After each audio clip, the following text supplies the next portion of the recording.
and welcome back to The Movies Made Us Do It. Me and Matt are back. How are you, Matt? Not so bad, say yourself. I am very, very well, yes. I'm looking forward to talking about Big Trouble in Little China. Yeah.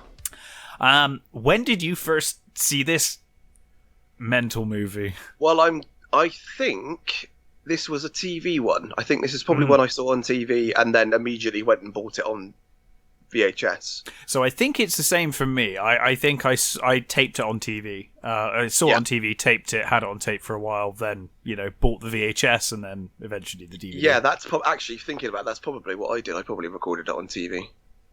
Yeah. It's oh god, this is such a weird movie, but in the best possible way. It's such a cool mashup of it's like everything we love in a movie, just mashed into one movie. Yeah, I mean, it's when you think about it, it's the sort of thing that it's a sort of weird sort of thing that you'd have thought Tarantino would do. You know what I mean? Like, not quite so comical, but it has that all of his influences. Yes. That and he would possibly crab into a movie. And it does have that. Yeah, it has that kind of almost Kill Bill feel at times, where it does use some of those techniques as well. That Tarantino uses in his movies. Yeah, I can totally see that actually. And it's also like how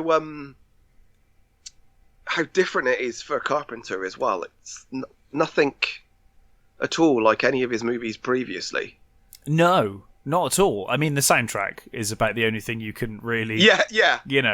But other than that, there's certainly shots that you think that's very Carpenter-esque. But apart from that, it doesn't. I mean, I'm not convinced that if you showed someone, The Fog, the and then showed or them the this. Fog. Yeah. I'm not sure they would think it was the same director. No, it's closer to vampires in feel. Ooh, yeah. In that kind of campy action kind of thing. Sort of, I would agree with that. Vampires does have a sort of very... A bit of They Live as well, actually. A little bit of They Live, I think. In that kind of... It's just that off-the-wall kind of... Was that later? I think it was later than this, yes. I think. Yeah, 88. Yeah. 88 They Live was... So, 2 years later that was, so... Yeah. Yeah, that would make sense. Yeah, it kind of feels like a natural progression. Because They Live feels like it's kind of combining the two kind of styles. But this movie's... that feels closer to sort of... New York, Escape from New York. Yes, I think so. It actually feels more like a Carpenter movie than this does. Oh, for sure. This has got the alien conspiracy and all that sort of stuff, and that feels very, very Carpenter. Yeah, this is way out there in places. But it is. I mean, as a kid, I adored this movie. Oh yeah, I still do as an adult, to be honest. But yeah. Nothing's really changed except for the fact that I don't throw myself around quite so much anymore. Yeah. There's really nothing like this movie. Like even now, it's very, it's based on things like Zoo Warriors and of course all that sort of stuff. So there's those there are many Chinese movies that there are, but that mix, nothing American. Nothing. And not that mix of American and Chinese like we get here. No. It's a very unique movie, and I think it's one of those movies that certainly mainstream wise it feels like doesn't get mentioned enough when people talk about Kurt Russell. I think fans of the movie are like, Jack Burton, like Jack Burton's amazing. But it's weird. It's like always that there are sort of two fans that come up to him and say, the ones that have seen Big Trouble and the ones that haven't, and it's literally that if you know that character, then he's pretty much your favourite. Yeah, he's one of their favourites, and it's because it's one of those movies that wasn't promoted, right? They didn't know how to fucking promote it at all. They had no idea what they had, and it subsequently, obviously, like most of the movies that we love, became big on video. Yeah, and when he says he's like, it's literally like, oh, what, never heard of that movie, or like it's my favorite character.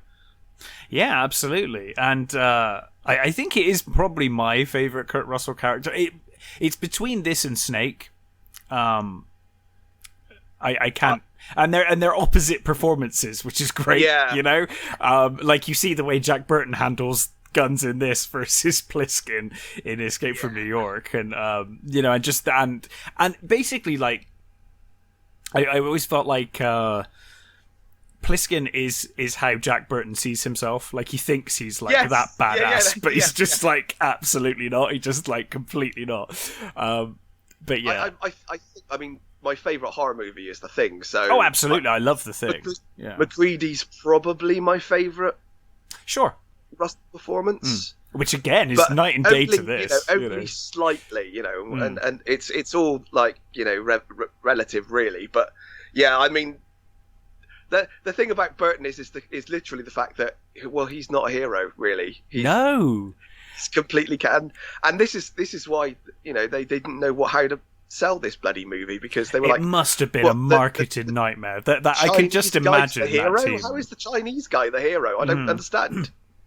Which is why we get the beginning bit, because the studio forced him to put the beginning bit in, because it feels completely out of place because it doesn't actually make any sense in context either. No, it's just like what?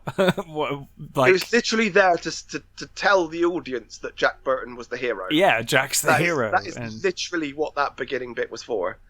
I kind of like it though, in a way.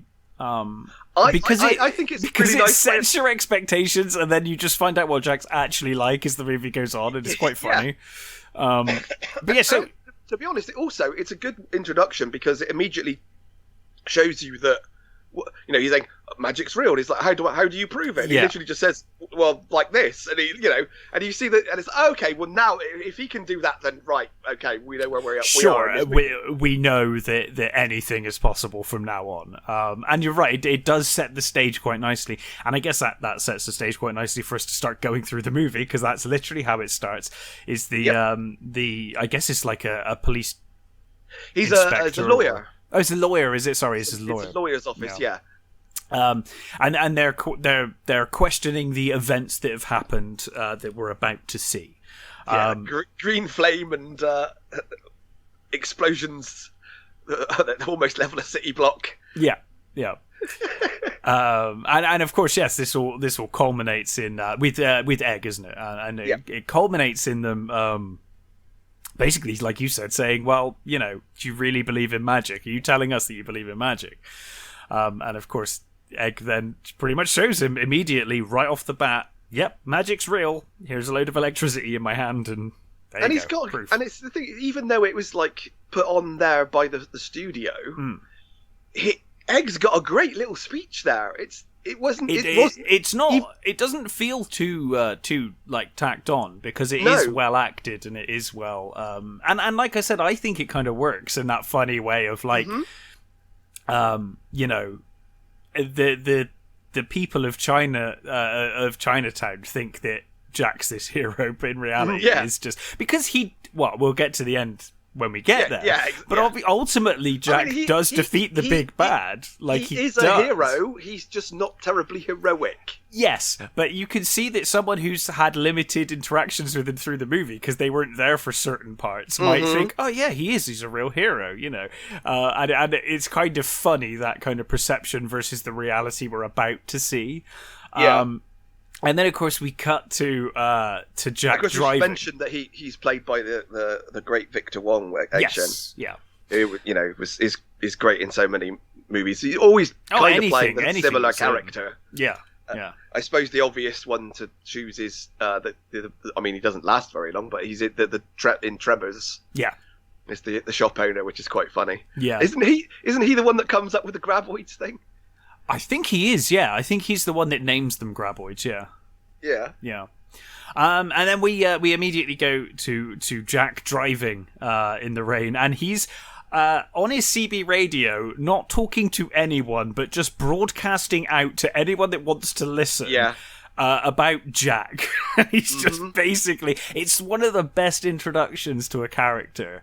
Like, we know all we need to know about Jack by the time he reaches Chinatown. Yeah, like it's got that. I mean, that truck is fucking awesome. Oh, the truck's awesome. The Pork Chop Express is what a truck that is. It is. It's so cool. Iconic for us now. But just his attitude, his bravado, the stuff he's saying is so funny. It sets his character perfectly.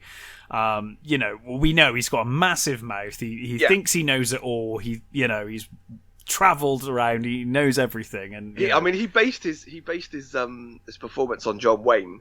So he's got that sort of John Wayne I can see that swagger and the sort of slight vocal mannerisms at times that you just think, definitely has a John Wayne thing going for him. A John Wayne feel. He's definitely seen too many westerns, and that's how he lives his life, sort of thing. Yeah. Like he's just because that's the other thing as well. The original script for this was a western, so it was supposed to be the cowboy comes in, his horse gets stolen, and then he gets mixed up in it. And it pretty much would have played out exactly the same, I gather. I think so. They swapped a truck for a horse for a truck. Yeah, and he might not have been. It might not have been quite so comedic either. I guess. Think. Yeah, I guess not. I guess not. But in any case, of course, he arrives at Chinatown and plays. You said you knew the name of the game that they play. It's Pai Gao. Pai Gao. Yeah. Which looks like dominoes or something. It's Chinese dominoes. I was briefly looking up the instructions and I thought, okay, this is getting too complicated. I think I'll pass on reading it for now. But it's Chinese dominoes. It's a sort of like a high-low game sort of thing. Sets of dominoes. Never played it, but it's big in China in Chinese casinos. But of course, Jack has won that game, and they do double or nothing. And of course, Jack wins again. And now, obviously, the double or nothing thing is the thing with the bottle, isn't it? Yes. Sorry. Yes. So of course, he loses, and then Wang Chi says, like, "Come on, I'm going to cut this bottle in half." Wang Chi, his sort of friend. Yeah. Sort of friend. I mean, it's never really clear how friendly they are. I think they are. I think they are. They've obviously got a history, and they obviously kind of. Yeah,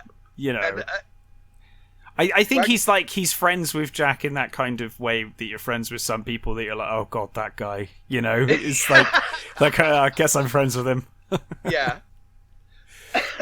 the big mouth westerner. Yeah, totally. Yeah.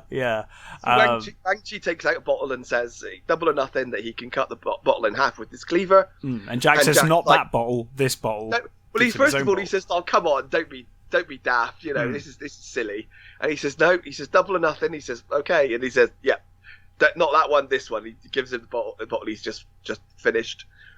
And Wang Chi, big build up, and he hits the bottle and it goes careening across the table, and Jack catches it in his hand. Yeah, I always thought Jack was very brave to just sit there. And just let that happen, because I was like, if that breaks, that's going to shatter into your eyes. It's terrible idea. I was at a party where someone tried that. Oh my god! And it did indeed shower us all in glass. Luckily, no one was hurt. Sat opposite, staring at it at the time, like Jack is. We did all sort of step away at least. Yeah, totally. Jack doesn't. Jack just kind of sits there, like, go on then. Yeah. We get the first use of the immortal line, "It's all in the reflexes." It's all in the reflexes, yes. As Jack obviously catches the ball. And then, of course, Wang Chi says, "Oh, I don't have the money." And Jack's I'm just a poor Chinese boy. I'm just a poor Chinese boy. And Jack's like, "Yeah, don't give me that shit. You own a restaurant." Yeah, exactly. You own a restaurant. He says, "Oh, did I mean I don't have it now. I don't have it here." Yeah, I don't have it here. And he's got to go to San Francisco Airport to pick up his fiancée. Well, he says, he says he wants to, I'll pick it up later. And he says, no. He says, we'll drive. We'll drive to the thing. And he says, "Okay, I'll follow you." And then he says, "No. You get in the truck. You can come with me." He says, "I thought you were going to follow me." He's like, "Yeah, but I came to my senses." Yeah. It's like, Jack clearly is not a very trusting man. No, or they've played this game before and he's ducked him before, that's probably true as well. Yeah. Also we get the idea that they've been there like all night because the sun's come up. Yeah. There's a lot of beer bottles as well. Yeah, there's definitely. I'm not sure either of them should be driving. No, probably not. But in any case, they head to San Francisco Airport to pick up Wang's fiancée. Oh, you. Yes, and and while they're there, of course, there's a street gang called the Lords of Death that turn up. The first appearance of Gracie Law. Yes, it is the first appearance of Gracie Law. You're right. Sorry. Yes. Yep. So we get Gracie Law there, and obviously the Lords of Death go past them, and I love the way they look. They look just amazing. Real sort of 80s. Yeah. Or like TV 80s street gang, and they've got these great outfits, and the those white glasses. I always wanted a pair of those glasses, and it's like one of those things where you see something and you go, right, I want one of those things, or like a hat or a piece of clothing. Yeah. And you rush out and you find it, and you search for it and you find it, and you put that piece of clothing on, and you go, fucking stupid. This looks absolutely ridiculous. I did that thing with those white glasses. I found a pair of those white glasses and I put them on, and I thought, yeah, I'm not buying these. Maybe not. I came to my senses and went, no, this definitely is not for me. So the Lords of Death coming, they sort of like hang around by the side. Yes. And Jack goes and tries to chat up Kim Cattrall's Gracie Law. Yes. Yeah. And he says, who's that? And Wang says, oh, she's trouble. Yeah. You don't need to worry about her. So she goes over and he's talking to her, and he's got that great line about how she doesn't actually let him finish his sentences. No, she answers before him before he's even got the words out. Yeah. And he says, "Would you ever consider?" And she says something along the lines of, "No, and not with a man in your condition." And he's like, "It's like what the fuck does that mean?" But I love the way he's completely unfazed. It's like, okay, I just got a kick down. I'll carry on going. Oh, he's relentless, relentless. Yeah. It doesn't even. It phases him for like a split second, then he just keeps going. Yeah. And she's like, she says about standing downwind from him and stuff, and he's like, okay, yeah, he's clearly like stinks right now. Well, he's been wearing the same shirt for at least a day because he was driving at night. It's now the morning. He's been sat there drinking beer and God knows what. I'd imagine he is quite pungent around at this point. All that produce as well. He probably yeah. He's probably not the nice smelling of people. No, I wouldn't have thought so. And then we get the first glimpse of, you get two Chinese girls. Yes. So we get Mao Ying, who is Wang's intended. Mm-hmm. And then we get the other girl whose name escapes me. Oh, yeah. I'm trying to think myself now. I'm looking on the thing and I just can't find it.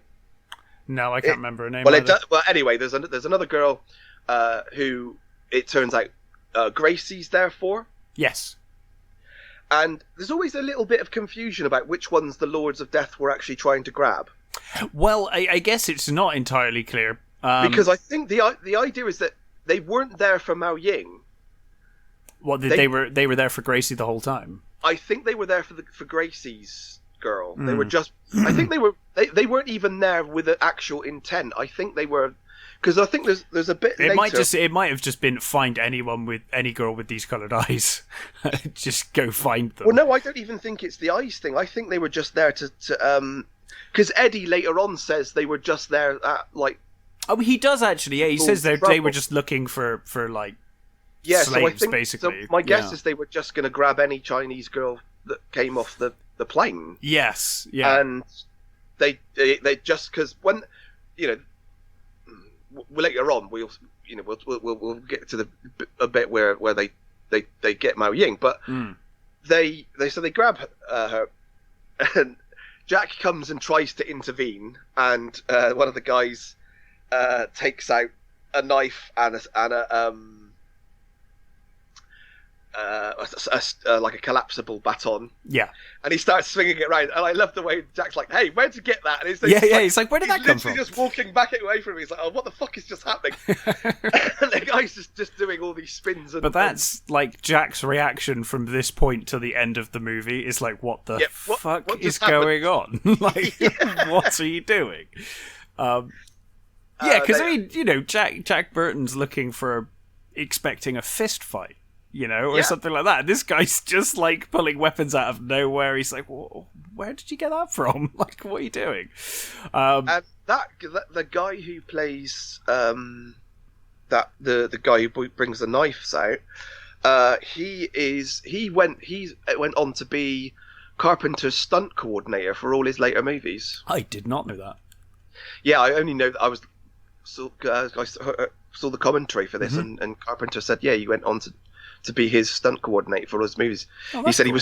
he was so good at saying, "Is this look good? Does this look good?" and stuff. And he's like, "Yeah, you can obviously do this." Yeah, he was brilliant. So he went on to be his coordinator from there on. Oh, that's cool. I had no idea. So one of the other punks takes Jack's legs away from him. He goes down. They grab Mao Ying and they leg it. And then Jack and Wang get back in the truck and chase him into Chinatown, back to Chinatown. You get that awesome shot in the car park. They get into the car park, and obviously the Lords of Death are in that. What is it? What's the bloody car?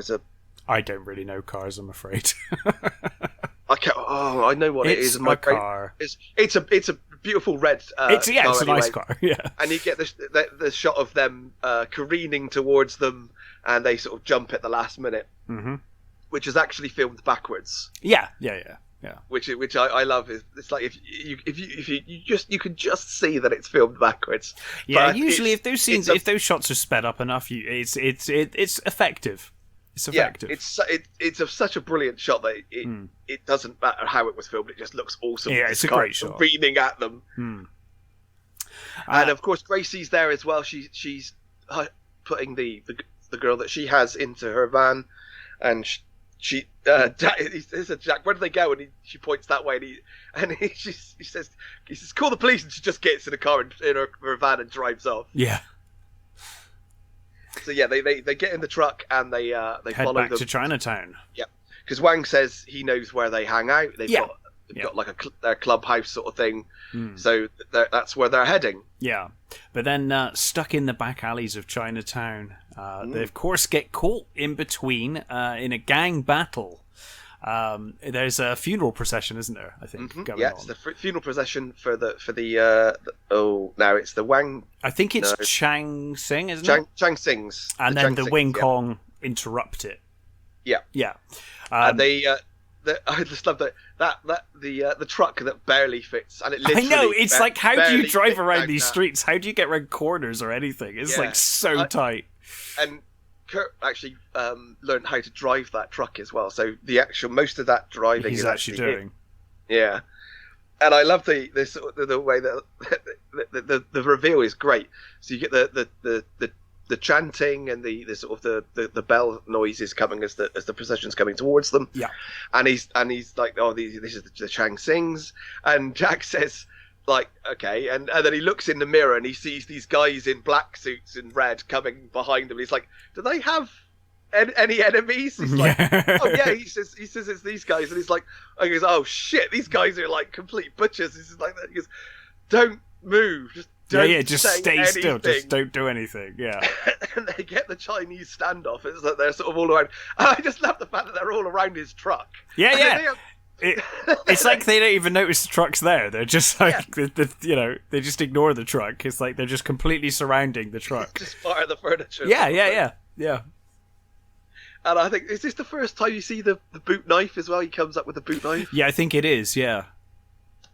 So he comes up with the boot knife, and they're sort of sat there waiting, and then like these machine guns come out, and they just completely slaughter the poor priest. Yeah, priest gets it, and a couple of other guys get it, and then the Chang Sings shoot back. Yes, and then it goes quiet for a bit, and then you get the three storms. Well, no. You get first of all, you get the amazing reveal where you get the dum dum dum dum dum, and they come out. Yeah. And I goes, what? And they got the poles they were using to carry the coffin. They're using as weapons. Yeah. And they come out, and then there's this all out brawl happens, and it looks that for a while the Chang Sings are definitely winning. They're completely throwing for sure. Yeah. And also, I gotta mention, so you've got two blokes in this movie who, especially so Al Leong and Gerald Akamura.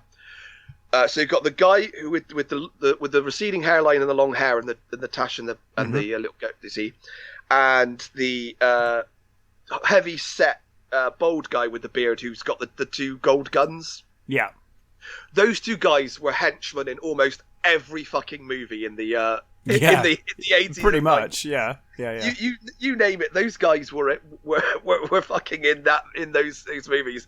They played so many thugs and villains.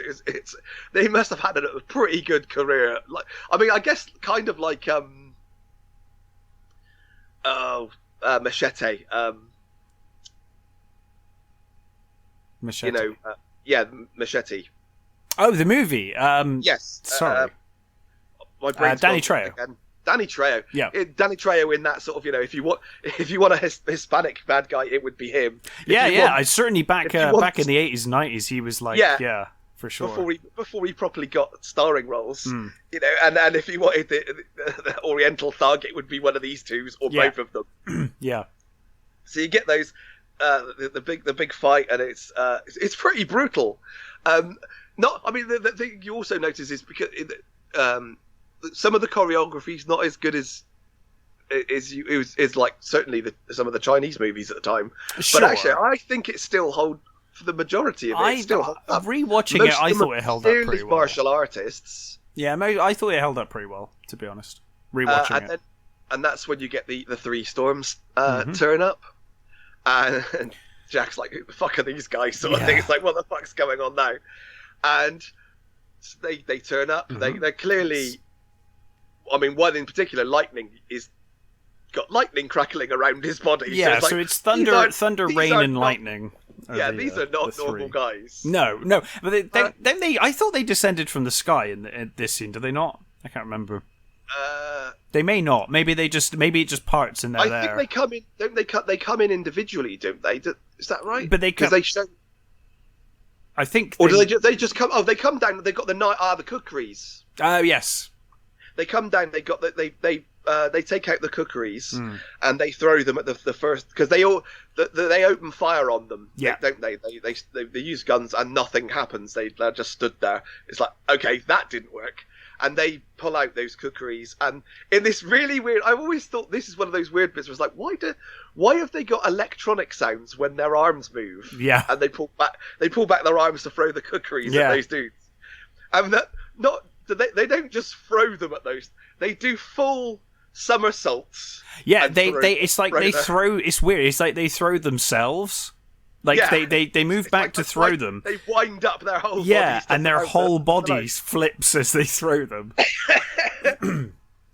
Taking out the three other guys with guns. Yeah, and then of course they just individual pull out their chosen weapon, and you get a little just decimate introduction to each one. Yeah, and just decimate the poor Chang Sing. And they've literally gone from like practically we've got this fight won to like, oh, we're fucked. Yeah.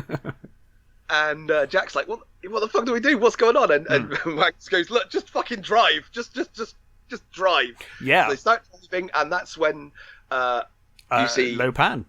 Lo Pan, which I should have actually said. When he first drives into the alleyway, there's a old tramp. Yeah, at the head of the alleyway, looking in a bin, I think, and that's Lo Pan. He's wearing like sort of tramp outfit sort of thing, and you don't know it's Lo Pan at the time. Yeah, but it's James Hong, so he's there in this full on like ancient Chinese robe with this big Chinese imperial hat sort of thing, and he's there, and he's literally just like beckoning him to come on, like, what the fuck's going on? Then full on hits him with the truck, and he's like, "What the fuck was that?" And he's like, "Oh my god, it was Lopan." He's like, "What?" And he gets out of the truck to see what he's sort of hit, and he comes around the corner, and he's just stood there. He's stood there. "Oh, what is this?" And he opens his mouth and does this weird scream, and his eyes glow. Light comes out of his eyes and his mouth, and Jack gets temporarily blinded. Yes. He's like, he's like, "Don't look." He's like, "It's too late. I've already looked." And Wang basically grabs him and pulls him. And they run into a side alley. Yep, they run into a side alley. He splashes water in his face. It's like, that'll fix it. Yeah. Don't worry about it. Yeah, it's like, "You see now?" He's like, "Yeah, I can see now." And he looks up, and there's just the Lords of Death just stood there looking at them. It's like, "Hey, Wang Chi," is like, "They know your name. How do they know your name, Wang?" It's like, "I don't know." So they leg it again, and they end up inside this building where they find one of the Chang Sings, who tells them that these, who were those guys? It's like they're the Three Storms. Mm. And like, what the fuck do we do now? It's like, I don't know. And the Lords of Death turn up, and they shoot through this sort of. I never know what those tunnels are, but they shoot through these tunnels. And the other thing I never understood as well, when Jack's crawling through that tunnel, he takes his jacket off for some reason.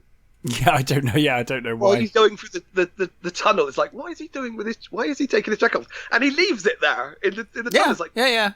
Seems strange, but okay. So from there we get they're at the restaurant. They head to the restaurant. Yeah. And they find out that Jack's truck's been stolen by the Lords of Death. Yeah, and Jack's trying to get his insurance from his. He's on the phone to an insurance company. Yeah, whoever's on the other line clearly saying, "Well, that company doesn't exist." And he's like, "Of course they exist. I've been paying them like thousands of dollars for years." It's like, And again, Gracie Law comes in, and it's like, I love her introduction here when she comes in. She comes in, she's got all these like scarves and coats and things all over, and she looks like some sort of bent old lady when she comes through the door. And she just comes in, she's like, "Don't worry, it's just me, Tracy Law." Gracie Law, sorry. Yeah, brilliant, it's hilarious. It's like full on, like so over the top. Yeah. And you get the strong impression that Wang really doesn't fucking like her. Like, he's just so sick of her shit, like, immediately. He's obviously had lots of dealings with her in the past and just cannot be doing with her. Uncle Chu's, like, different, though. Uncle Chu's like, "What the hell's Gracie Law doing here?" Yeah. He almost seems happy to see her. Yeah, he's almost in awe, and then Wang is just like, "Oh, not you again, for God's sake." Yeah, he's like, "Oh, great." She's like, just a hanger-on sort of thing. We're also introduced to Eddie. Yes. Who I think is he the maitre d' or the head waiter? I think he's the head waiter. Yeah, I think he's the waiter. I think. He's their head waiter, and he's the one that says, "Oh, the Lords of Death stole the truck." Stole the truck. Yeah. And we meet Egg Shen as well. No, that's later. Pretty sure it's in this scene. No, it's later. I thought it was in the restaurant. No, because they she comes back later. Oh, you're right. Sorry, yes, you're right. Yeah. I think they mention him here. They don't actually see him here. You're right. It is later. Yeah. Yeah.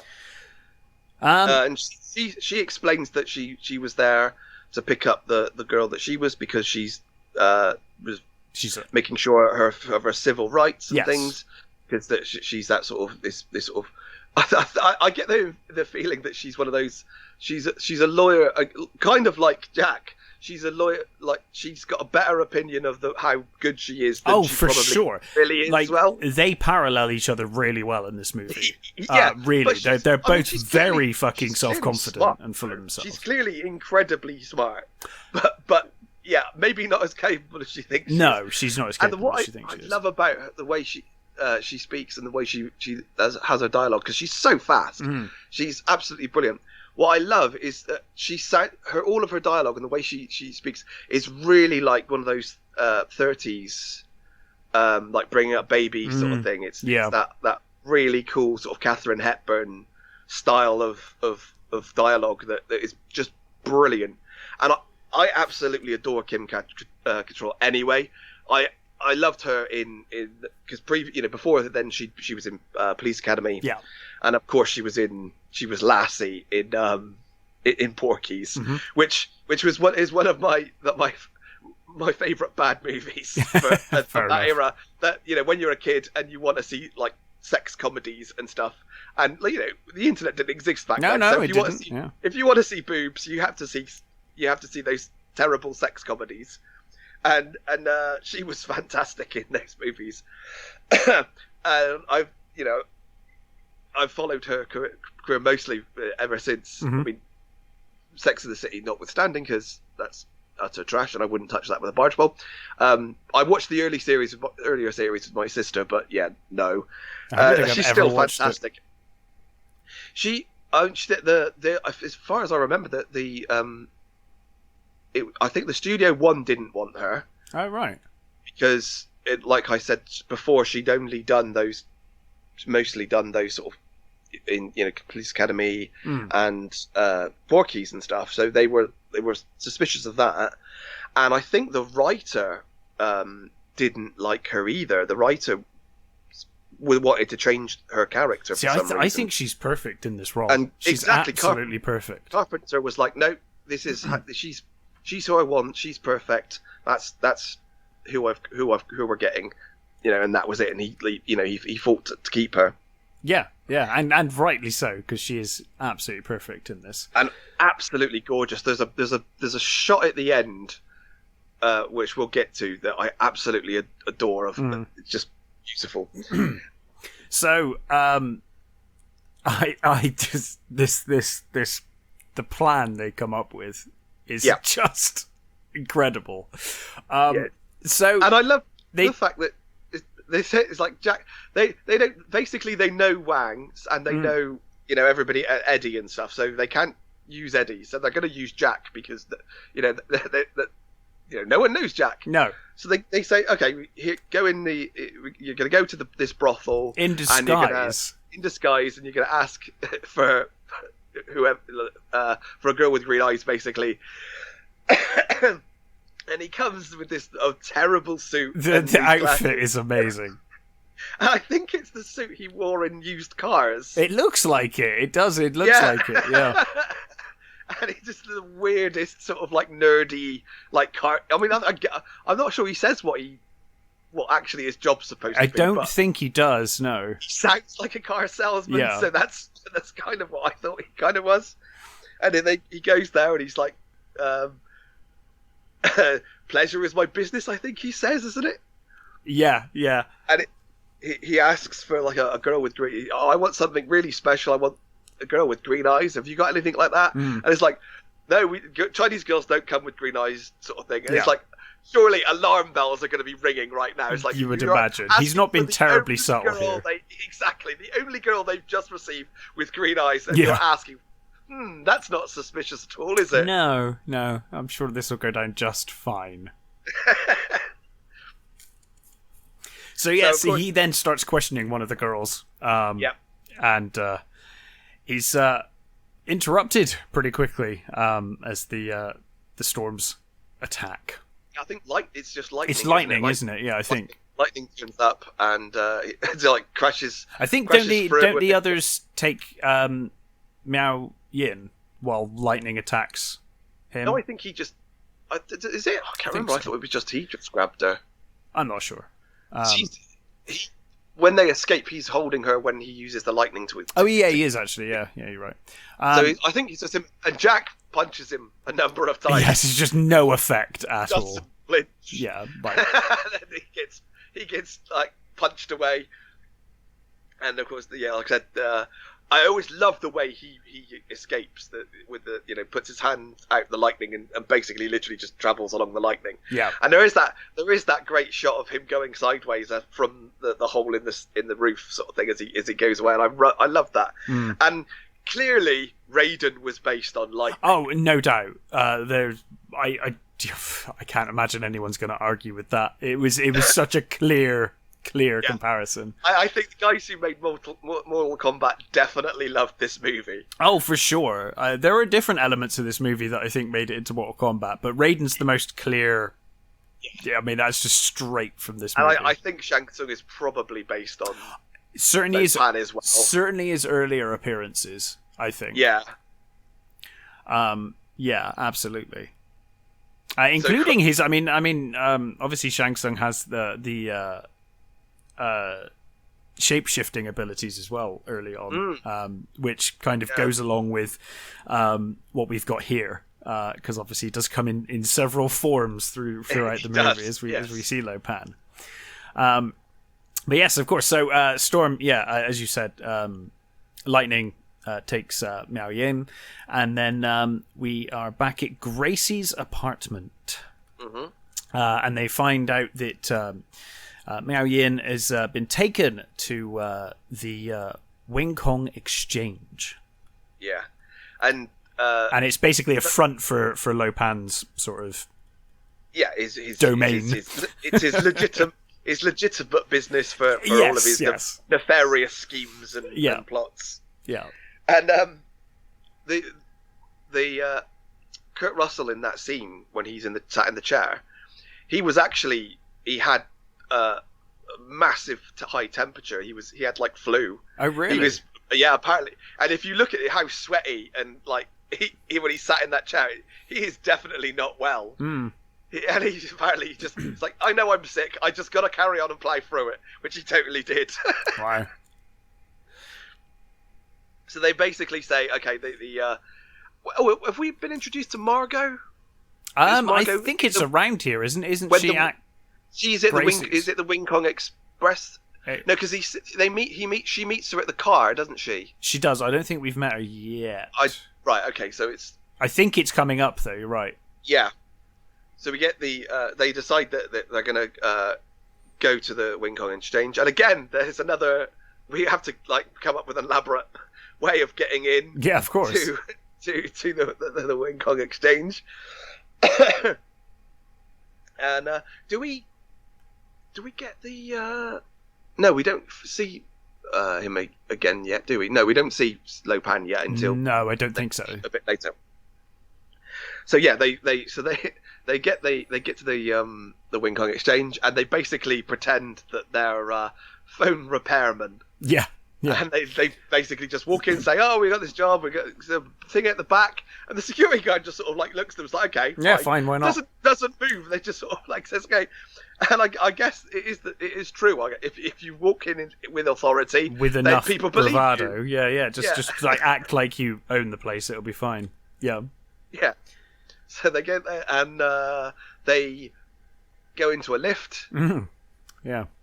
And I love the where he says what does that say on the thing? And he says something along the lines of "hand of boiling oil" or something. He says, isn't it, or something like that?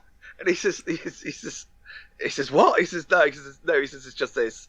And they're like, "Oh, fucking hell!" So they get into the lift, and is it there? This is it where starts they get filling with water. It starts filling with water. So salt water, and they sort of escape the lift. Doesn't Jack say? Oh yeah, and Wang's like, "What about your truck?" And this is the one time when Jack's like, "I'll buy another one." Like, I'll buy another fuck one. it. Yeah. Like, I don't care. Because he's going on about his truck until the end of the movie, but this is one of those situations where he's like, sod it. Yep. No. Yeah. This is not good. They managed to they escape through into this sort of this like a pit, isn't it? Like the hell of the upside down sinners, isn't that what Wang calls it? All these upside down corpses, like rotting bodies in these chains, and they look up, and it's Thunder's there looking down at them. Yeah. And then you see Wang's in a wheelchair tied, and they're holding Jack, and Thunder's using a ball. He's like rubber balls, isn't he? He's just throwing, using his powers to hit him with rubber balls. He's sort of blowing these balls into his stomach as a way of hitting him, and to sort of get information out of them.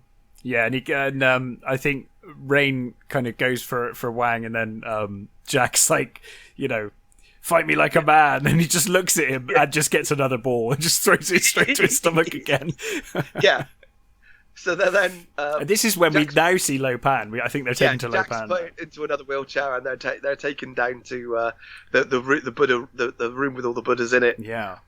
And you see this crippled little electric wheelchair, man. Yeah. this incredibly fragile-looking old man comes. Like he almost looks like he's got rotting skin. Like he's barely alive.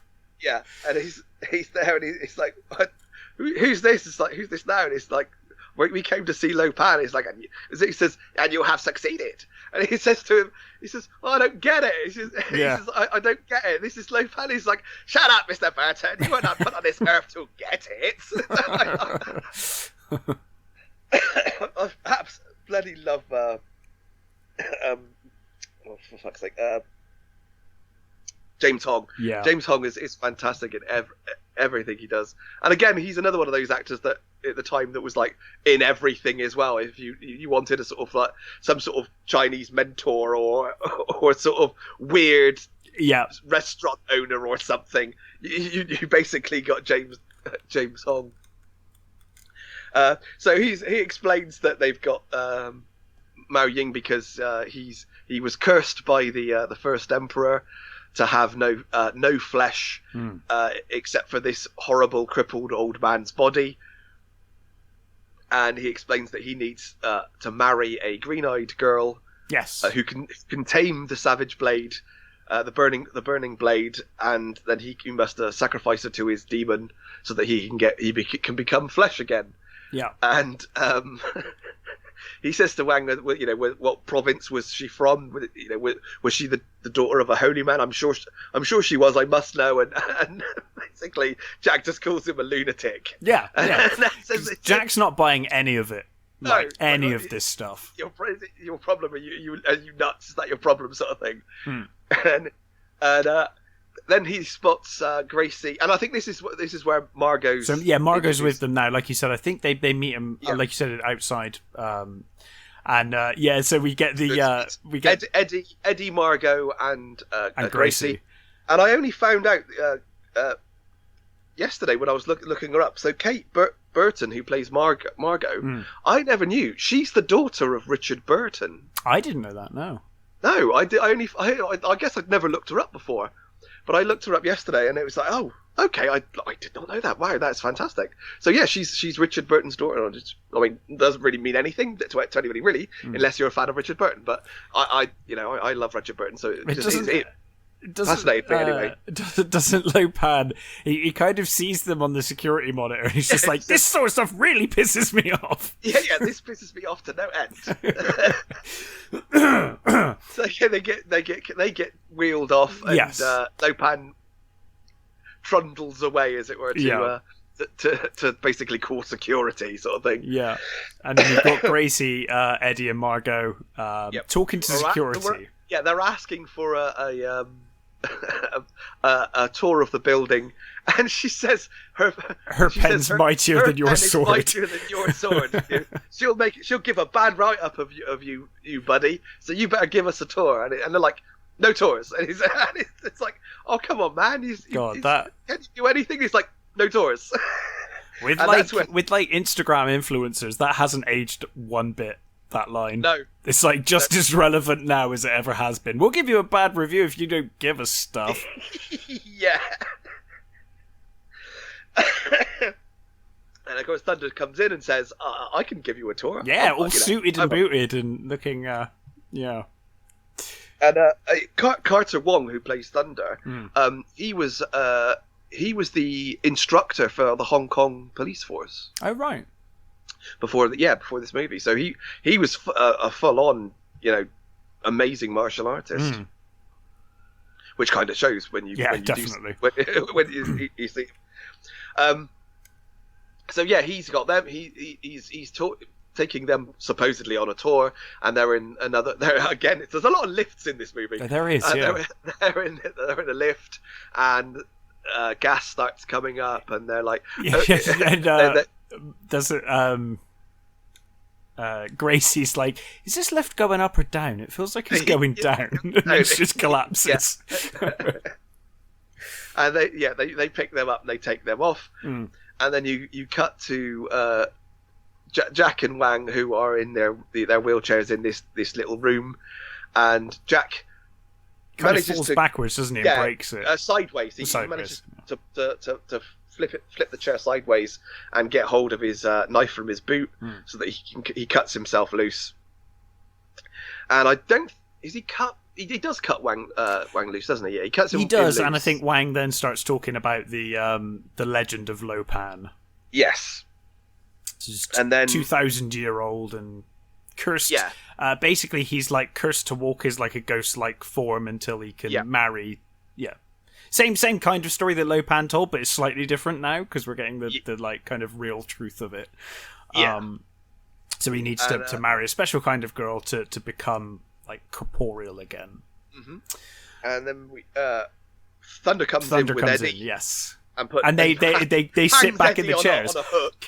Jack's like, sit back in the chairs and put the blindfolds on. But it's like your chair must be broken into pieces. Like, I'm not sure this is gonna work, dude. But yeah, and then they bring in Eddie. And the first time I saw this, I was like, oh my god, does he just put him on a meat hook or something? But no, he's just hung by his collar. Just his collar, yeah. Yeah.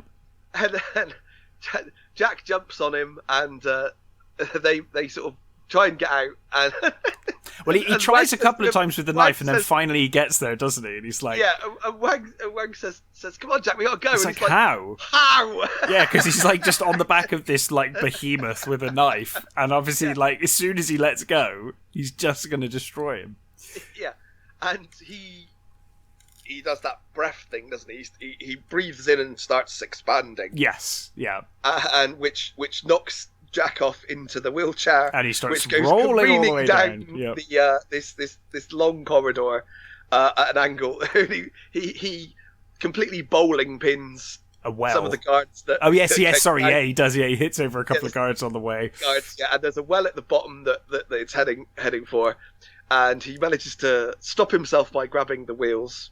Yes, yeah, and you get that precarious little, tilt at the end, and he's like, oh, slowly pulls himself back up, and then he's the most dramatic jump forward and throw the chair behind you. But the thing is, because he rolls himself up and then he kind of wheels himself forward a bit, so he's kind of safe of it anyway.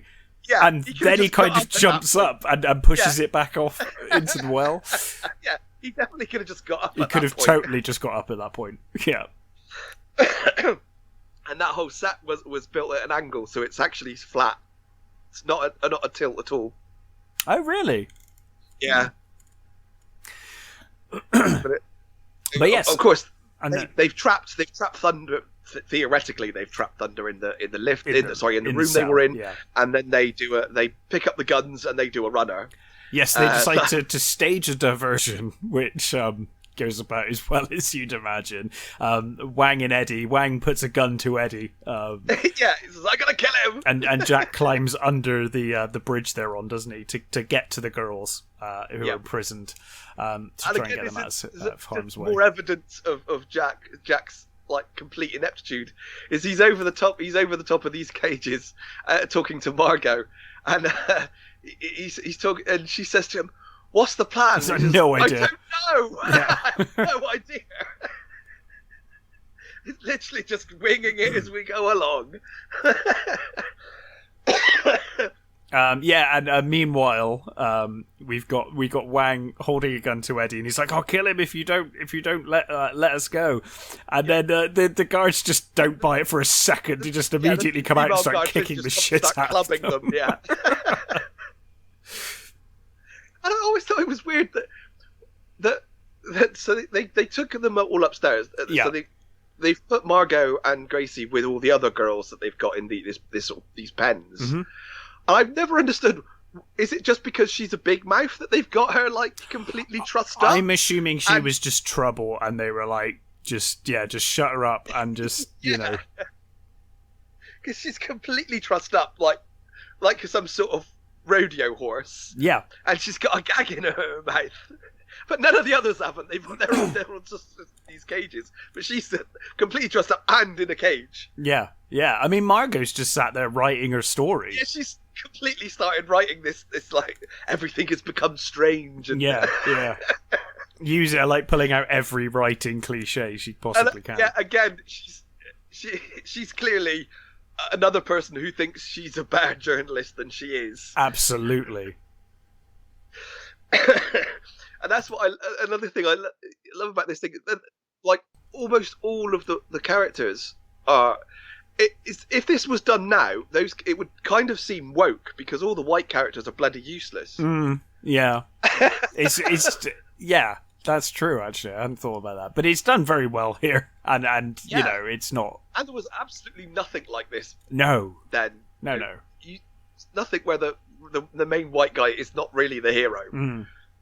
So Jack ends his big solution is just to shoot the locks.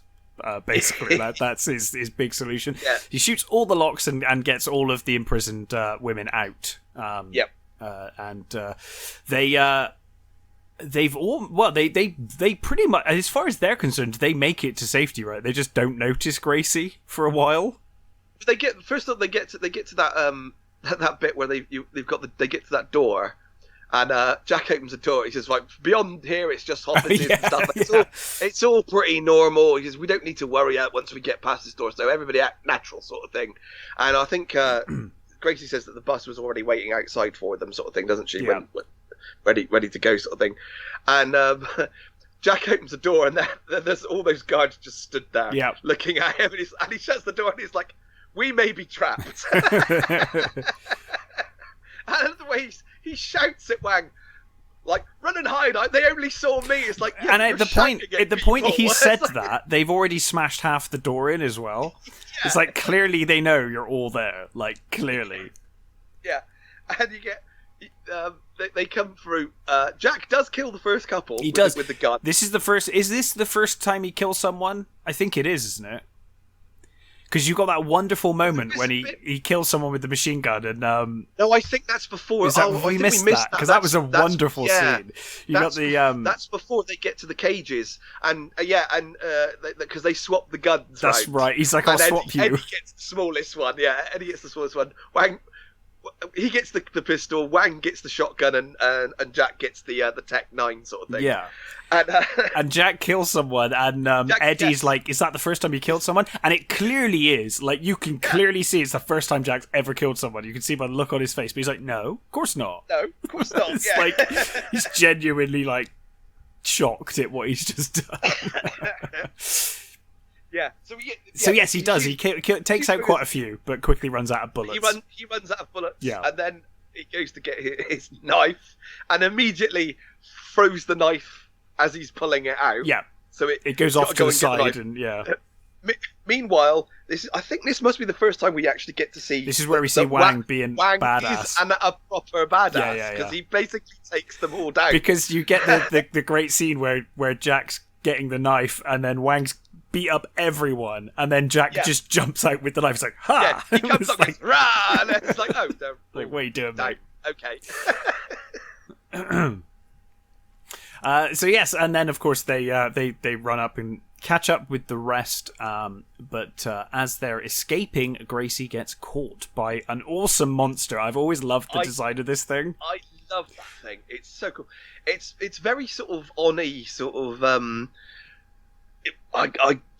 it's got that sort of really weird elongated dragon mouth, and I really love it. It's all sort of weird and crusty, and yeah, sort of, it's like some sort of like almost like a mutated orangutan. Like you said, it's got some kind of like almost like dragon meets yeti kind of weird vibe going on about it. I would say it's an Oni, but that's Japanese, not Chinese. So I get whatever the Chinese equivalent to an Oni is. Yeah. An ogre type thing. Yeah, and it looks amazing. It's I still think it holds up. I think the face is still great. Yeah, I still thought it looked great. Yeah, absolutely. And of course, it grabs Gracie, who in a real sort of Scooby-Doo cartoon way as well. Because the sort of he's behind a statue, isn't he? Yeah. And it sort of opens in, and Gracie literally, like some sort of Scooby-Doo character, pokes her head in, and the hand comes out on top and just yanks her in. Yeah. Like she's Daphne or something from Scooby-Doo. Yeah. And of course she's taken to Lopan. Yeah, they all get in the Egg's bus, and they all drive. And that bus is like clearly like an old like 30s bus. Yeah. And the guards come out and they blow the shit out of that bus. Yeah. There is no way they actually survived the amount of bullets that they put into that bus. No, because there's no way that bus was bulletproof. I mean, at least it's done kind of in a comedic way. Yes, here. Because the amount of movies, action movies especially, where there's bullet holes in car doors and you're like, they're dead. Yeah. How did they survive that? I mean, here I think it is done for kind of comic value to an extent.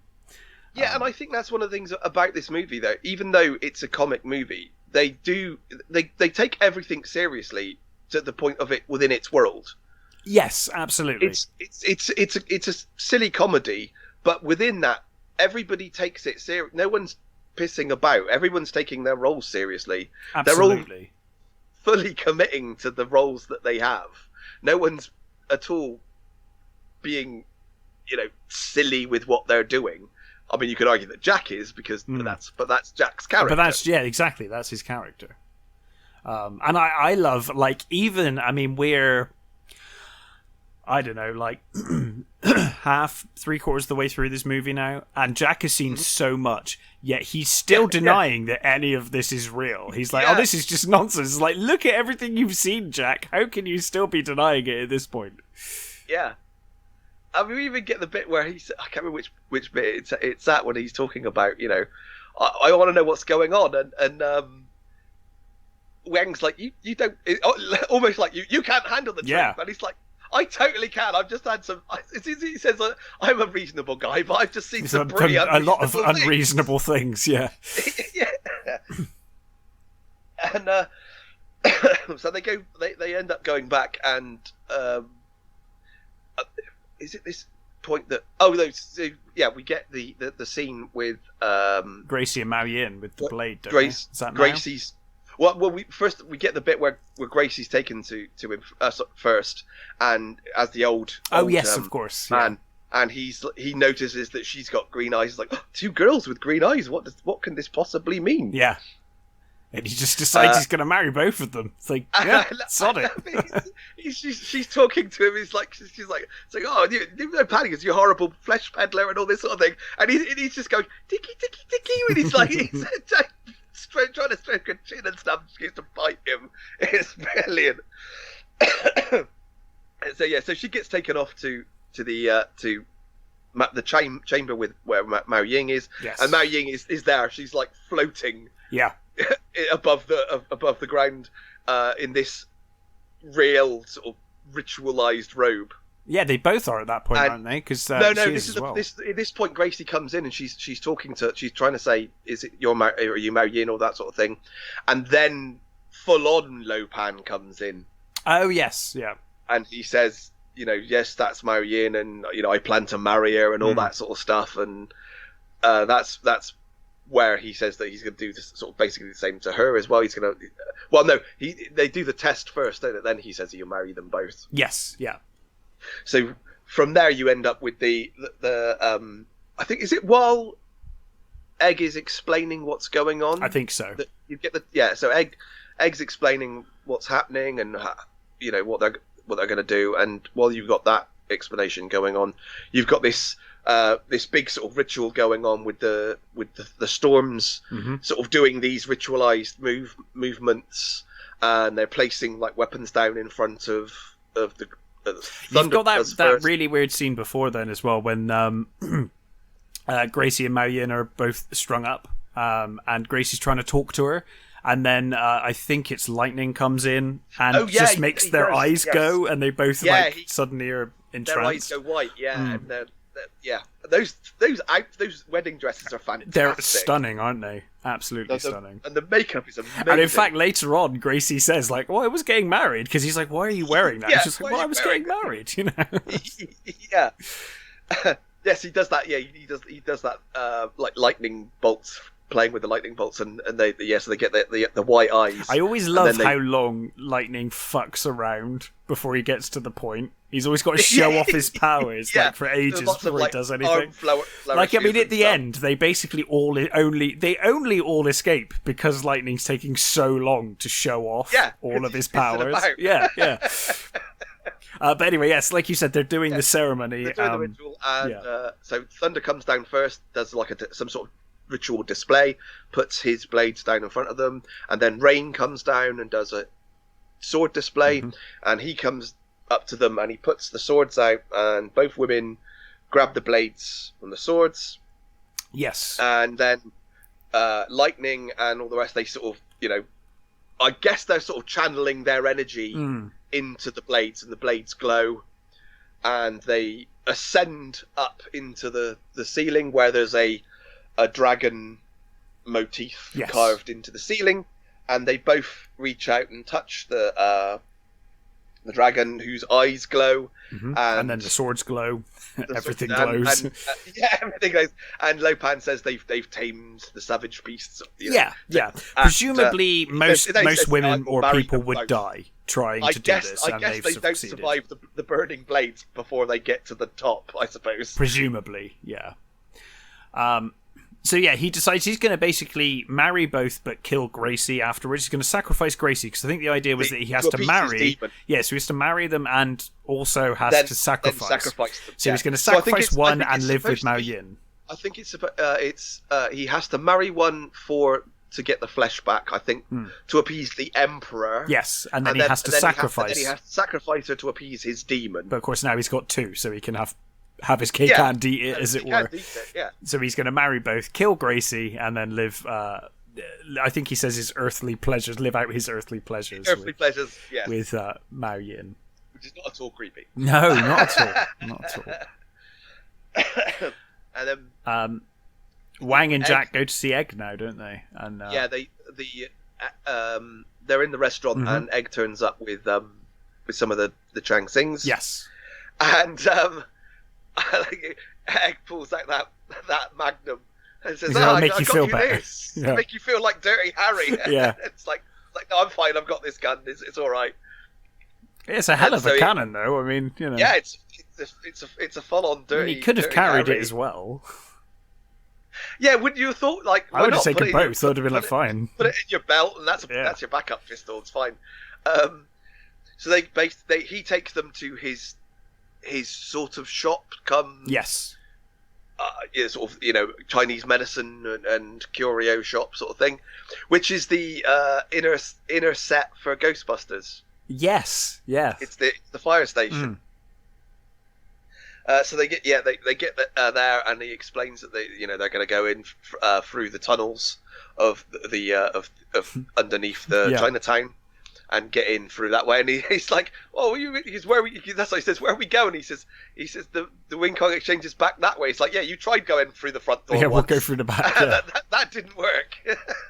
And I love I love this bit. They get into the underground caverns, and you get that creature come out of the wall. Yeah, it just comes out. And Egg does this, like, throws this potion at it, and or throws a spell at it, and there's this big green explosion, and it buggers off, and he's like, "Go away, you bugger off!" And Jack's like, "What the hell is that?" Like, he says, "It will come out no more." Yeah, it will come out no more. What won't come out no more?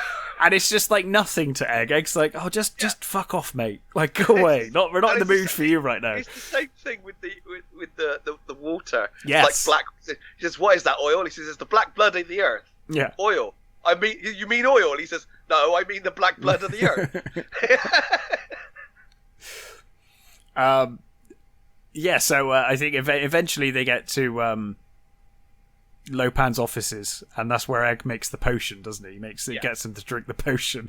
Is it 5 demon bag? Is it? Yes, something like that. And he says it'll make them feel see things other people cannot be seen. Other people can't see. Yeah. Do things other people can't do. Is it before? Do they get spotted by the beholder before? Oh, you're right. And then Jack just shoots it. Yep, I think you're right, actually. So Lopan's aware. The design of that thing is awesome. Sort of weird beholdery thing. Yeah, it's hideous. See, now I'm assuming that went on to influence the Cacodemons in Doom as well, because they're very similar in design to that. True. Yeah. But yeah, it's an awesome design, that. And I love how expressive that thing is every time it shows up. It is really, really expressive. It's amazing. And of course, it's kind of... It's Lopan's eyes. Early warning system. Yeah. Lopan sees through its this many eyes. hideous-looking thing. I mean, it's even got an eye on its tongue, Yeah. which is Yeah. which it uses to clean itself at one point. It's like lovely. And so yeah, they drink. They're setting up the wedding in this. I love that. The wedding chamber great is set, amazing. isn't it? Yeah. It's got that great like neon demon head at the top of these stairs. Yeah. Well, I mean, it's even an escalator. It's not just stairs; it's an escalator. Yeah. It's like... And you've got all these like weird guards in this ornate armor walking around, which I'm never sure if those things are creatures or whether they're just people in armor. It's never quite clear. No. Yeah. I'm guessing by the way they move, because they don't move normally. No. I would say they sort of march funny, so I've always presumed that they're probably creatures, but I'm not sure. Mm. So yeah, he like Lopan knows that they're coming. Yeah. So he's kind of ready for them, but they have that. He's got to get on with the wedding. So then you get the potion. The potion, the potion, and I love like when they're in the lift. Yeah, it's like I feel kind of invincible. And it's like they're is it hot in here, or is it just me? Like, no, yeah, they're clearly completely high. Yeah, I mean, it's like this potion. It's like, way, is it a potion, or have you just drugged them? Like it seems like they're just really fucking high on something, you know. And I love Egg Shen's just stood there, sort of like completely unfazed, does a thing, and it's like one of them taps him on the shoulder, sort of thing, and he says, "I'm invincible." He feels, and Egg gives this sort of look. He's like, "Yeah, of course it is. What are you talking about? Do you even need to say?" Sort of thing. It's an amazing little look that he gives. And Wang's like, I'm feeling really confident about all of this. Like, I've got a really good feeling about this. Really positive about all of this.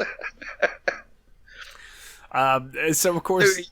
He also so Egg also explains that they can't do anything to him until the wedding is finished. No, because he's basically a ghost until they need to wait until he becomes human, until he's mortal again, and then they can attack him.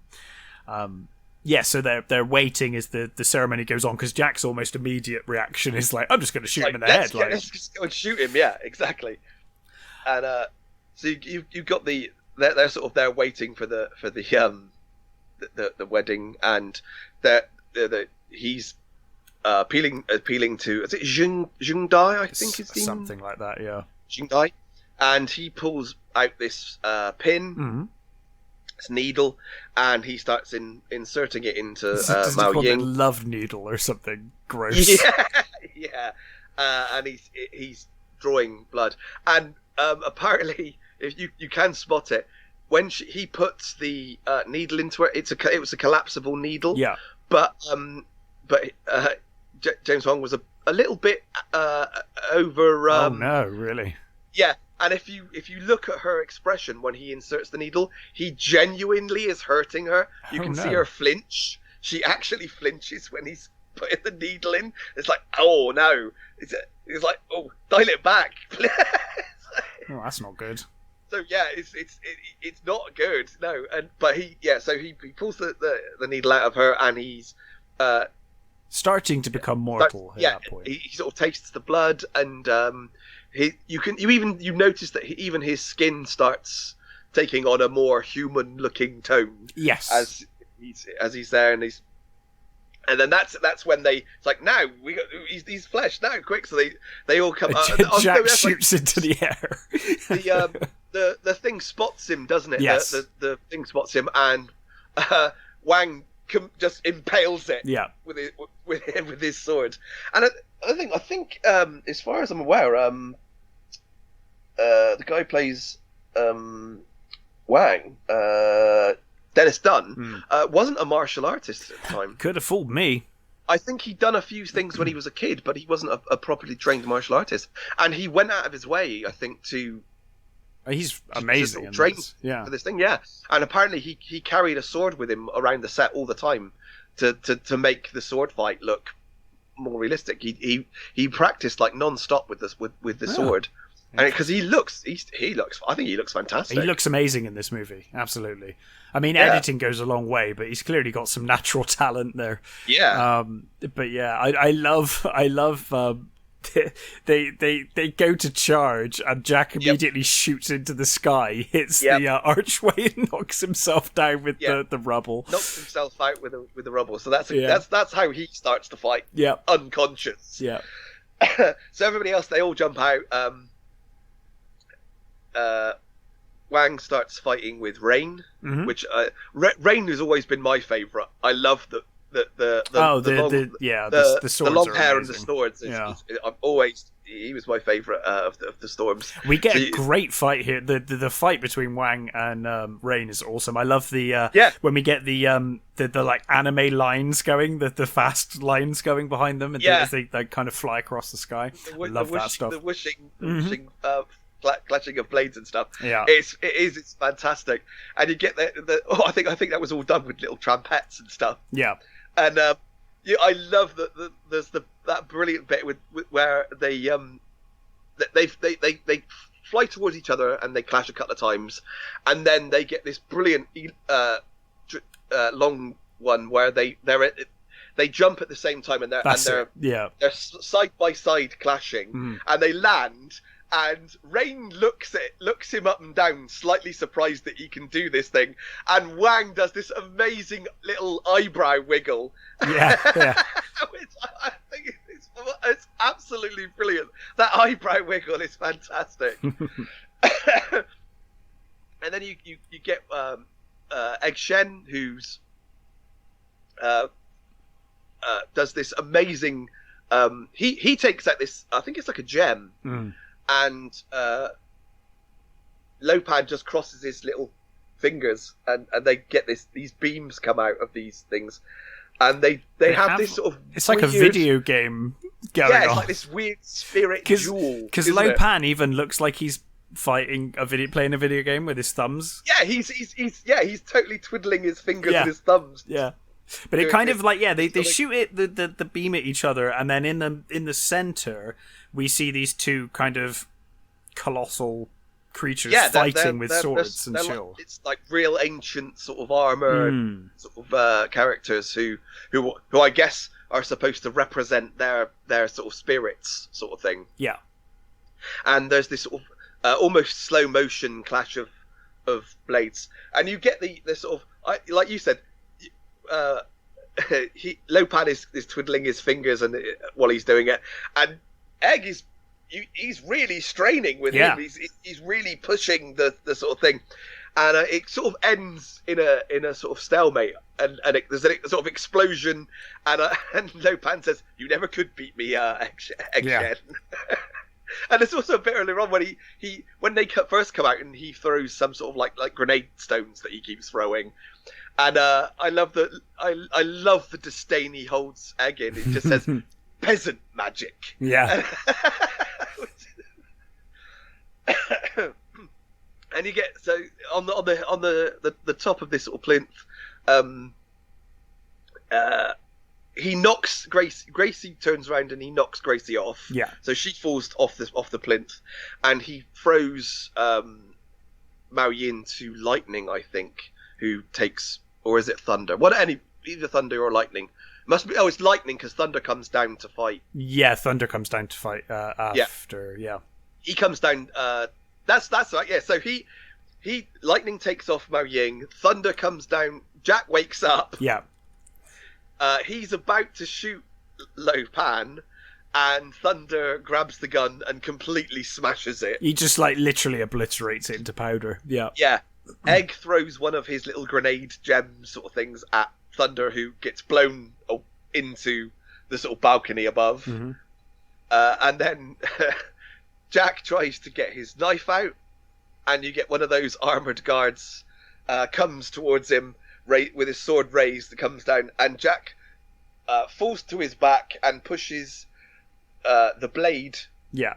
He pushes his knife with one foot through his holster into the stomach of this guard creature who immediately dies and just slumps on top of him. So Jack pins him under his weight on his back with his legs squished against him and unable to get out from underneath this guard.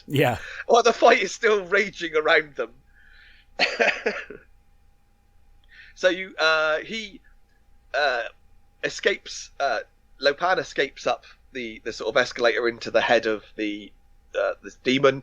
Lightning seals he shoots the head, and the head sort of comes down over the jaw sort of opening. And then he goes to shoot Egg Shen, who just pulls out this metal fan and reflects the lightning back at him. And I love this again. It's a brilliant. He gets blasted back by his own lightning. His reaction's amazing. Yeah, the brilliant expression on Lightning's face is like, what the fuck just happened? Yeah. Well, it's like, because clearly these guys are not used to anything it's kind of being equal to them. It's kind of a mixture of shock and also like, oh fuck, that really hurts. Like, actually, that's like, that thing I've been doing to everyone is really painful. Like.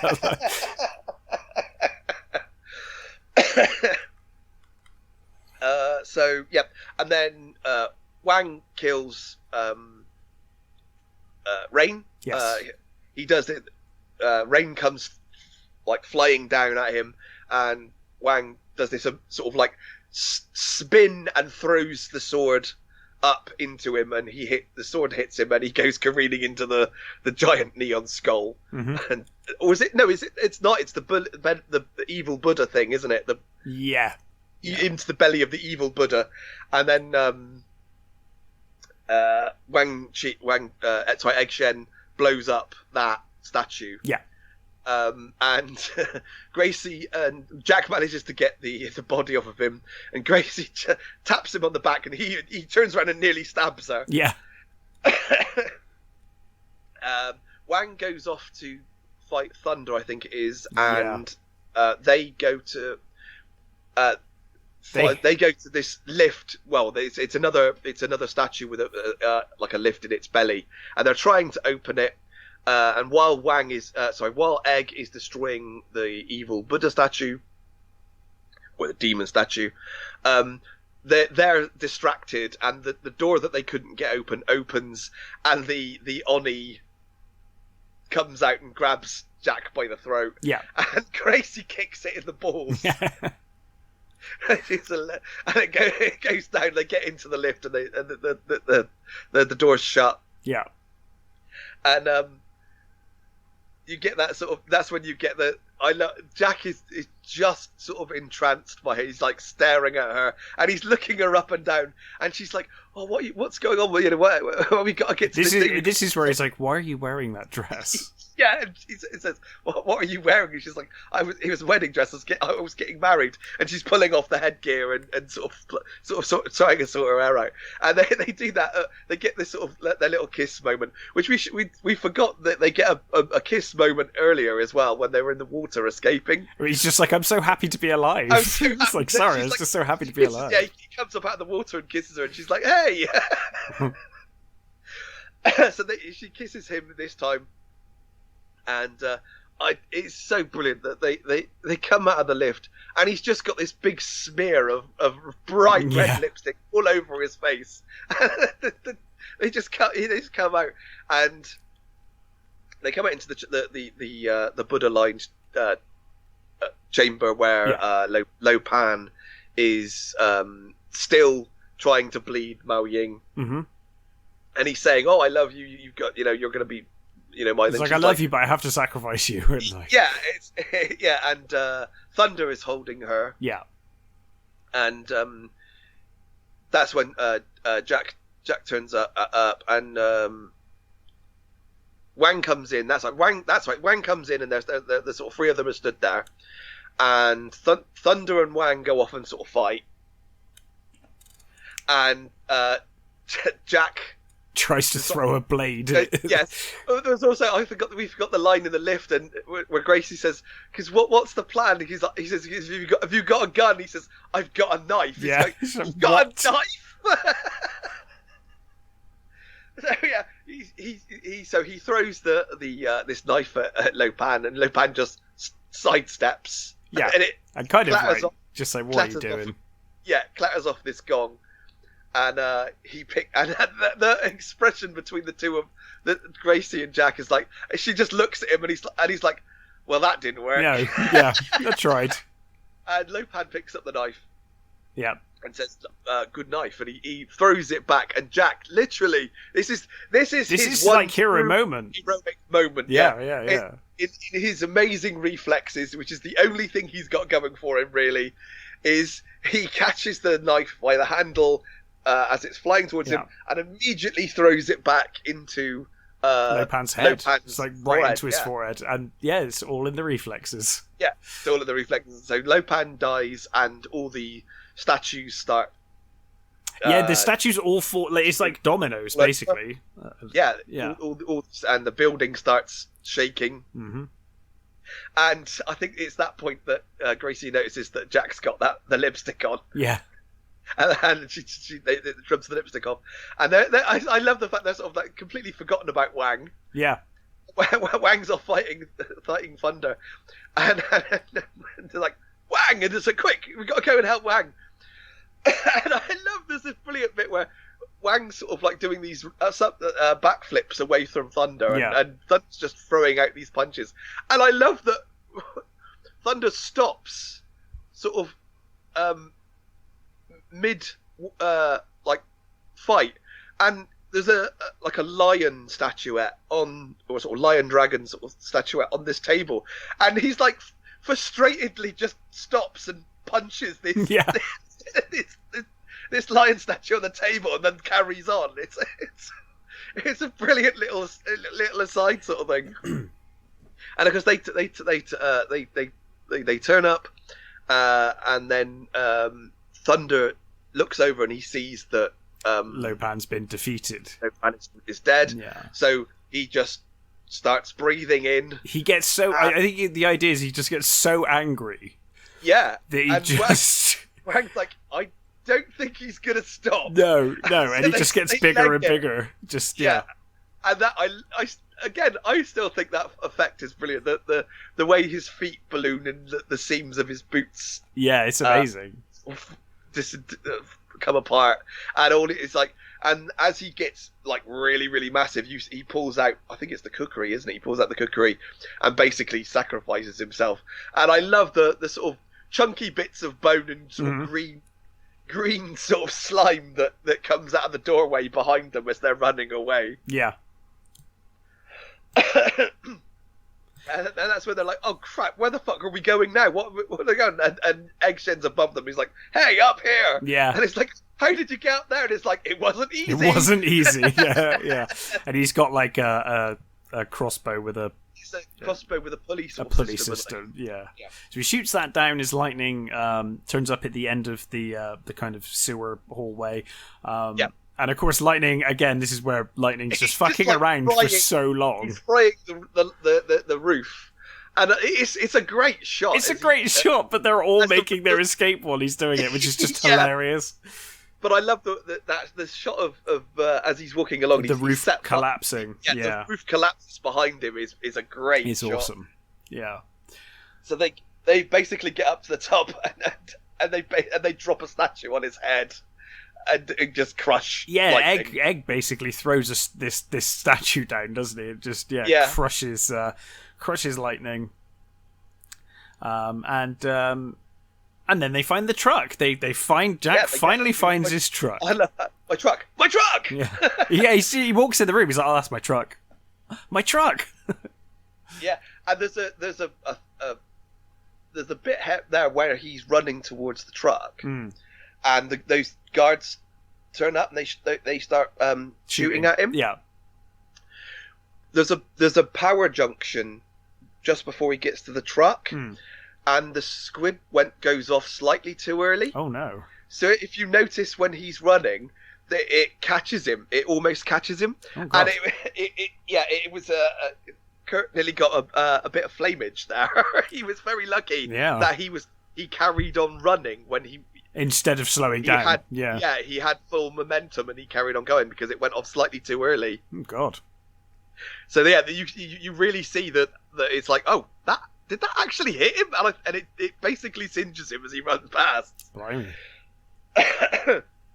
So yeah, they all get into the truck and they all drive off. Yeah, head back to the restaurant.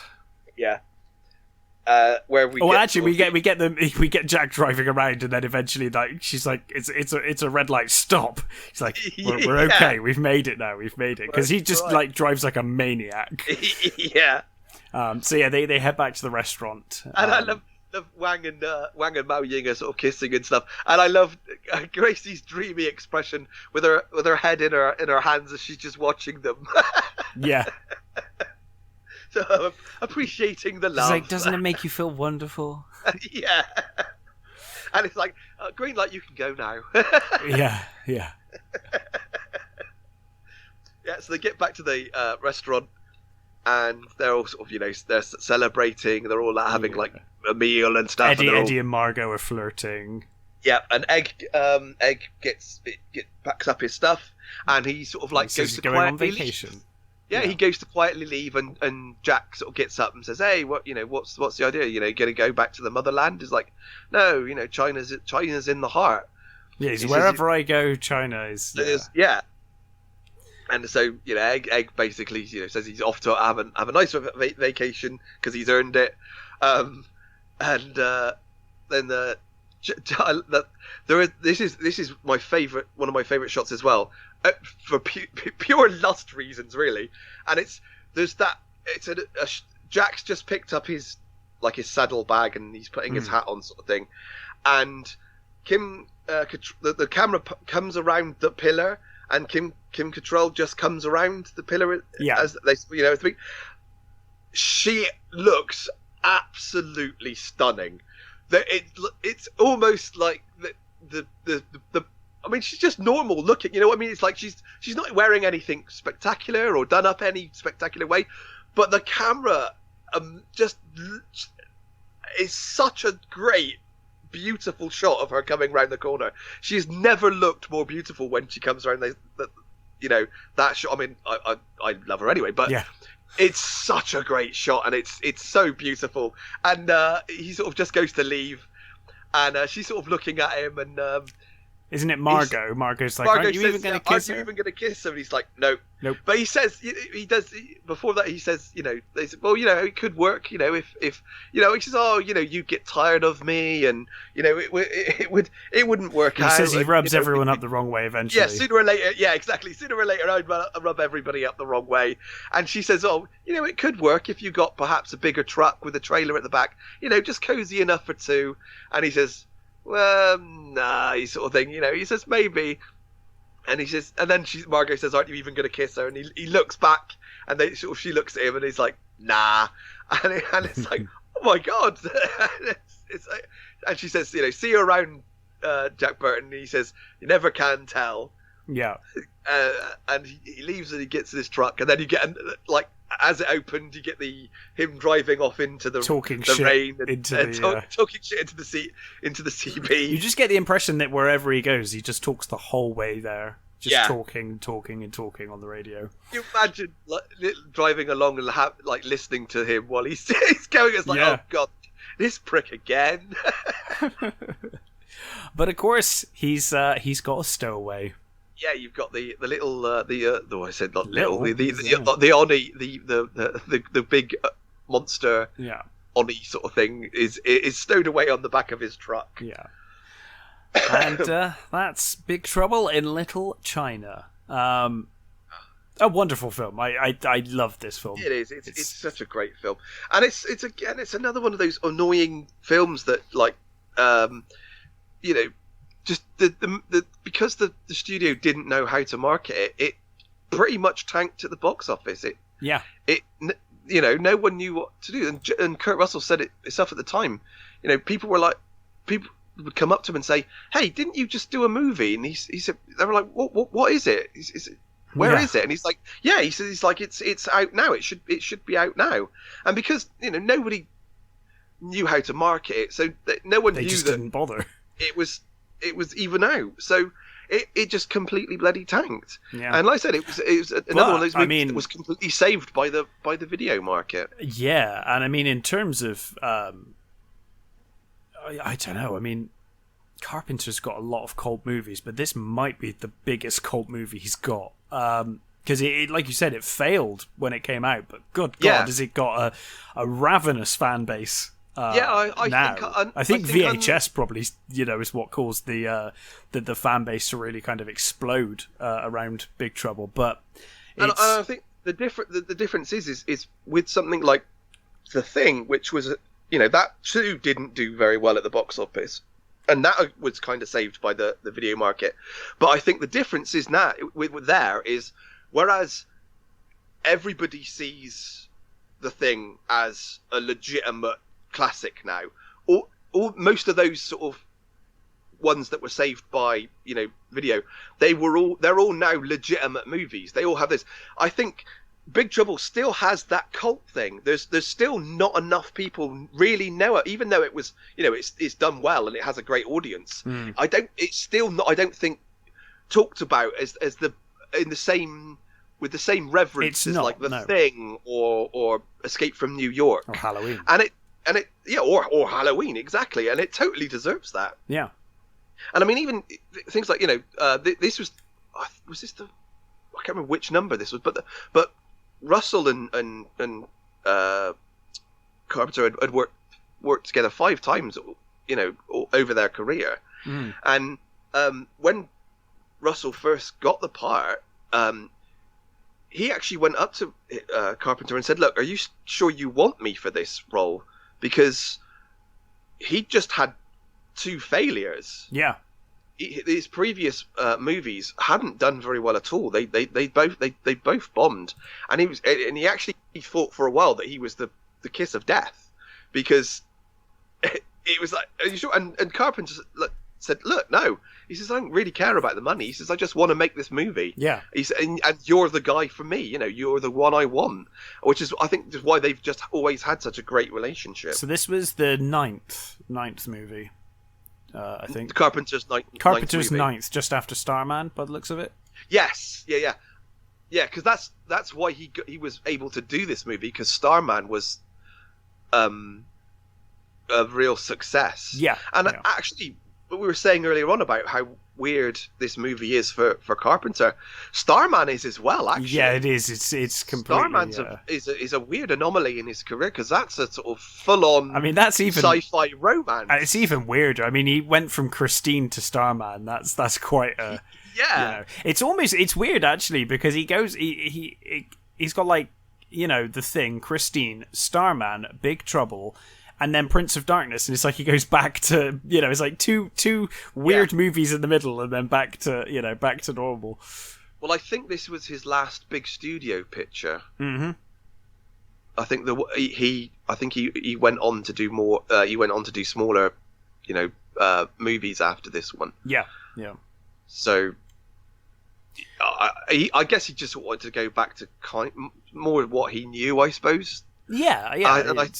Not that I don't think he ever saw this. He's ever seen this movie as a failure, because I think he says that this is one of the best times he's ever had making a movie. Oh, absolutely, and I think the cult following it's gained is probably kept him made him pretty happy as well. It's a pretty like I said, it's a ravenous fan base around it.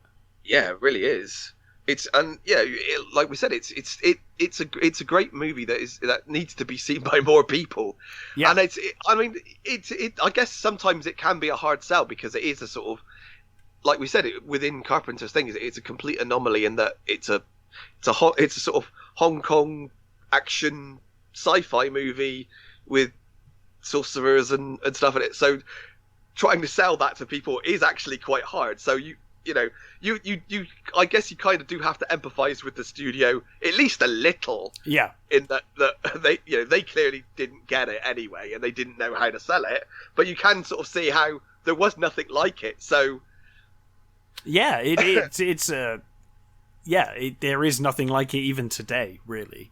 I mean, let's face it. If they would have sold it like they did to Drive. Yeah. They sold it as a completely different movie. if people would have gone to this movie thinking it was a full-on,